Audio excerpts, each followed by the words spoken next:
Bu Bakı pitisidir. Bu nədir bu?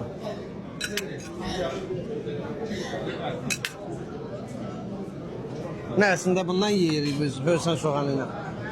Biz bugün soğan çox yemişəm. Bu özü bir litrdir.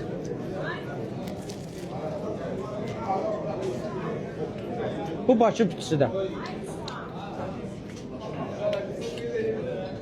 Üzür hesab edeyim belə ekran qabağında, amma bunu eləməsə, bax, dünəndən bizim ərəblər görüblər, Dubaydan görüblər, Ruslar da görüblər, Rus kəşfi. Azərbaycana gələn kimi gəldilər bura, valla. Və ona görə yeməklərimizin dadlı olmağını göstərməliyəm.